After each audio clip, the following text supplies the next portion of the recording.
నమస్తే, welcome to our channel. నేను పద్మిని. ప్రస్తుతంతో పాటు ప్రముఖ ఆధ్యాత్మికవేత్త, ఆస్ట్రోన్యూమరాలజిస్ట్, ఎనర్జీ వాస్తు స్పెషలిస్ట్, శ్రీ విద్య ఉపాసకురాలు శ్రీమతి జయప్రద గారు మనతో పాటు ఉన్నారు. మాట్లాడదాం. నమస్కారం అండి. నమస్తే అమ్మా, శ్రీమాత్రి నమః. ఎలా ఉన్నారు జయప్రద గారు? బాగున్నాం, మీరు ఎలా ఉన్నారు? నేను బాగున్నాను. జయప్రద గారు చాలా అద్భుతంగా చెప్తున్నారు నక్షత్రాల గురించి. అలాగే ఏ ఏ నక్షత్రాల వాళ్ళ దశలు, మహర్దశలు చాలా చాలా ఇంపార్టెంట్ కాబట్టి ఏ దశల్లో వాళ్ళకి సెటిల్మెంట్ అనేది ఉంటుంది. అండ్ వివాహం అనేది డెఫినెట్ గా లైఫ్ లో ఒక మైల్ స్టోన్ లాంటిది. డెఫినెట్ గా ఎప్పుడు చేసుకుంటే యోగించే పరిస్థితి ఉంటుంది. అలాగే అన్ని విషయాల్లో అనుకూలించడం కోసం ఏ ఏ నక్షత్రం వాళ్ళు ఏం చేసుకోవచ్చు అనేది సవివరంగా తెలియజేస్తున్నారు. కృతజ్ఞతలు. ఆశ్లేష వరకు ఆల్రెడీ మాట్లాడుకున్నాం. మఖ నక్షత్రం, కేతు నక్షత్రము. ఎలా ఉంటారండి ఈ కేతు నక్షత్ర జాతకులు? అలాగే ఎప్పుడు సెటిల్మెంట్ ఉంటుంది లైఫ్ లో? తప్పకుండా నాన్న. కేతు నక్షత్రం జాతకులు అంటే, మఖా నక్షత్రం అంటే ఒక అనుగ్రహం ఉన్న, అంటే భగవంతుడికి అనుగ్రహం ఉన్న నక్షత్రం అంటది. అంతేనా? అంతేనండి. మరి కేతు కేతు గ్రహానికి సంబంధించింది అంటే అయినప్పటికీనా? అవును, ఎందుకంటే వీళ్ళని నక్షత్రాలకి అధిపతులుగా వీళ్ళు వ్యవహరిస్తున్నారు. హా, వాళ్ళు ఒక డివైడ్ చేసినప్పుడు వచ్చిన అంటే కరెక్ట్. సో ఈ మఖా నక్షత్రానికి కేతు అనుగ్రహం ఉండడం కూడా ఏంటంటే మంచి మోక్షము, జ్ఞానము అన్ని కలుగుతాయి వీళ్ళకి. సో వీళ్ళు ఆల్రెడీ గత జన్మలో ఈ మొత్తం చేయాల్సిన పనులు కొన్ని ప్రారంధ కర్మ, సంచిత కర్మలు అంటాం కదా మనం తీసుకునేది. ఈ కర్మలో వీళ్ళు మెయిన్ ఏంటంటే శరీరంతో చేయాల్సిన కార్యక్రమాలు ఈ జన్మ తీసుకుంటది ఈ ఓకే. మఖా నక్షత్రం వాళ్ళు. ఓకే. సో ఈ నక్షత్రం అంటేనే ఏంటంటే డిఫరెంట్ గా ఉంటారు. ఎందుకంటే వాళ్ళు గత జన్మలో చేసుకున్న ఏదైతే ఉందో కర్మ, ప్రారంధము ఏవైతే ఉన్నాయో అవన్నీ అనుభవించడానికి ఉంటారు, అది క్లియర్ చేసేసుకోవడానికి ఈ క్లియర్ జన్మ. చేయడానికి. ఉమ్. సో వీళ్ళకి మెయిన్ ఏంటంటే వీళ్ళు పుట్టడం అంటే పితృదేవత అనుగ్రహం ఉంటేనే పుడతారు ఆయన మఖా ఓ, నక్షత్రంలో. వావ్. సో ఉమ్. వీళ్ళ చేతుల మీద కొన్ని పరిహారాలు, కొన్ని పనులు అవ్వాలన్నమాట. ఓకే. అప్పుడే వాళ్ళకి మోక్షం కలుగుతుంది పితృదేవతలకి. సో ఓ. అందుకని ఈ నక్షత్ర జాతకులు మన ఇంట్లో పుట్టారు అంటే డెఫినెట్ గా ఏదో మన పితృదేవత అనుగ్రహంతో పుట్టారని అర్థం. ఆహాహా. సో ఆ లక్షణాలు ఎక్కువగా ఉంటాయి ఈ మఖా నక్షత్రం వాళ్ళకి. కాకపోతే కేతు మహాదశతో స్టార్ట్ అవుతుంది అవును. కనుక జనరల్ గా కేతు మహాదశలో చిన్నప్పుడు జరిగిపోతుంది ఉమ్. వీళ్ళకి, అయిపోతుంది. తెలీదు. ఉమ్. చాలా మందికి ఏంటంటే కేతు ఒకవేళ బాగలేకపోతే వాళ్ళ జాతక చక్రంలో కేతువు యోగించకపోతే ఇబ్బంది పడతారు చిన్నప్పుడు. 7 years 7 years 7 అండి. ఇయర్స్ ఉమ్. 7 ఉమ్. ఇయర్స్ ఇబ్బంది పడతారు. కొంతమంది ఉమ్. 2 ఇయర్స్, కొంతమంది 1 ఇయర్ 6 months అలా. పాదాలని బట్టి. సో పాదాలు బట్టి మారిపోతుంది. ఓకే. మారినప్పుడు ఏంటంటే ఆ డిఫరెన్సెస్, కొంతమంది బక్కగా వీక్ గా పుట్టడం జరుగుతుంది. ఉమ్. మఖా నక్షత్రం పుట్టినప్పుడు చాలా వీక్ గా ఉంటుంది, అది పెరిగే కొద్దీ వాళ్ళ మంచి పర్సనాలిటీ బాగుంటుంది. ఓ. కానీ పుట్టినప్పుడు కొంచెం భయపడతాం, ఇంత ఉమ్. ఇంత తక్కువ పుట్టారంటే. కొంతమంది 2 kgs 2 లోపు కూడా పుట్టే పిల్లలు కూడా ఉంటారు ఈ మఖా నక్షత్రం వాళ్ళు. అయ్యో. కానీ ఆయన హెల్దీ బేబీసే, ఉమ్. ప్రాబ్లం ఏం లేదు. కాకపోతే ఏంటంటే నక్షత్ర దశలో వీళ్ళకి ఏంటంటే తెలుసుకోవాల్సిన విషయం ఏంటంటే వీళ్ళకి మెయిన్ జాతకం బాగుండాలి. ఉమ్. జాతకం బాగాలేకపోతే కేతు మహాదశ తర్వాత వచ్చేది వీళ్ళకి శుక్ర. శుక్ర మహాదశ.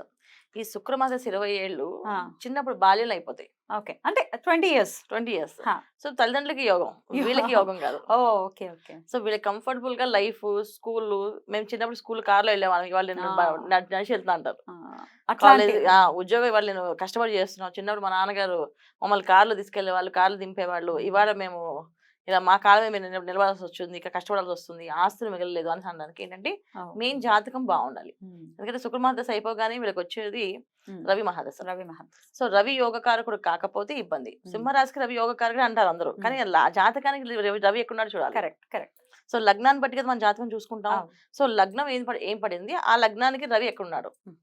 సో ఎడ్యుకేషన్ బాగుంటుంది. రవి యోగించినా యోగించకపోయినా వీళ్ళకి చదువు అయితే వస్తుంది. ఎందుకు అంటే జాతకంలో సింహరాశికి రవి అధిపతి కనుక ఎడ్యుకేషన్ ఇస్తాడు. కెరియర్ ఇస్తాడా డౌట్.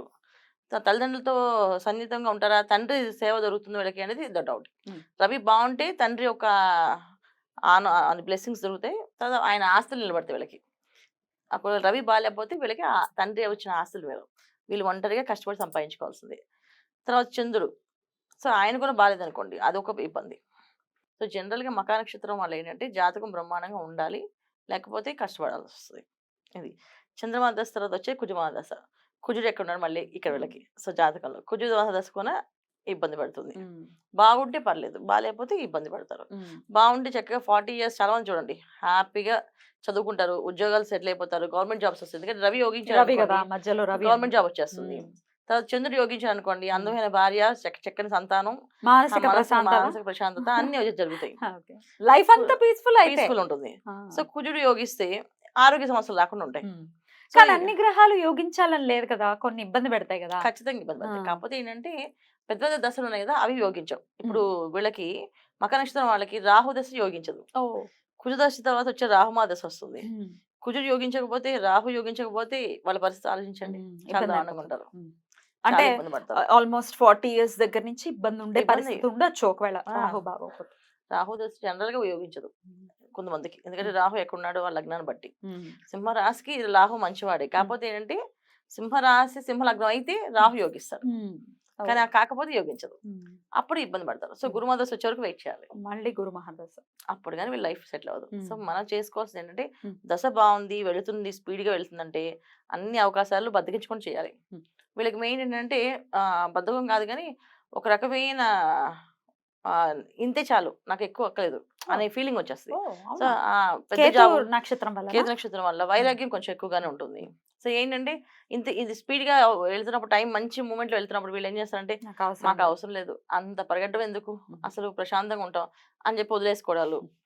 పిలిచి పదవులు ఇస్తుంటే ఆ పదవులు అనుకుని వదిలేసే వాళ్ళు కూడా ఉంటారు. ఉమ్. సో ఉద్యోగంలో ప్రమోషన్ వస్తే ఇప్పుడు ఆ ఊరు వెళ్ళాలి కదా! ఇక్కడ అలవాటైపోయింది. ఫ్రెండ్స్ అలవాటైపోయారు. ఇక్కడ చుట్టాలు, ఫ్రెండ్స్ అంతా ఇక్కడ ఉన్నారు కదా! ఇప్పుడు ఆ ప్రమోషన్ ఆ జీతం కోసం అక్కడికెళ్ళాలా అని చెప్పి వదిలేస్తారు. అది వీళ్ళకి ఇబ్బంది పడి లక్షణం ఉంటుంది. రైట్, డెఫినెట్లీ ఫ్యామిలీ మెంబర్స్ ని కూడా ఇబ్బంది పెడుతుంది కదా. ఇబ్బంది పడుతుంది. నువ్వు కొంచెం అయినా ఇది తీసుకోవట్లేదు, కేర్లెస్ గా ఉంటున్నావు అని అనుకోవచ్చు. యాక్చువల్ గా వాళ్ళ తత్వం అది, తత్వం అంతే. నక్షత్రం ఇచ్చే రిజల్ట్. రిజల్ట్ అంతే. స్పీడ్‌గా వెళ్ళి ఆగిపోతారు. తర్వాత ఎందుకు కొంతమంది అయితే చిన్నప్పటి నుంచి ఒకటే స్పీడ్ ఉంటారు. ఒకటే దూకుడు. వీళ్ళకి ద్వితీయంలో రాహు గాని లేకపోతే కుజుడు గాని పడ్డారంటే స్పీడ్‌గా వెళ్తారు. చదువుల్లో గాని అన్నిట్లో గాని స్పీడ్‌గా వెళ్తూనే ఉంటారు. వెళ్ళి ఒకేసారి 40 ఇయర్స్ అయితే ఆగిపోతారు. ముందుకెళ్ళరు ఇంకా. సో రాహు దశ అయిపోగానే ఆగిపోతుంది. మళ్ళీ గురుమద దశ యోగించదు. అప్పుడు పడాల్సిన ఇబ్బందులు, చేయాల్సిన పనులు చాలా ఉంటాయి. ఆరోగ్య సమస్యలు ఎక్కువగా ఉంటాయి. ఒక్కసారి వీళ్ళకి హెల్త్ ప్రాబ్లమ్ వస్తే అది తగ్గదు.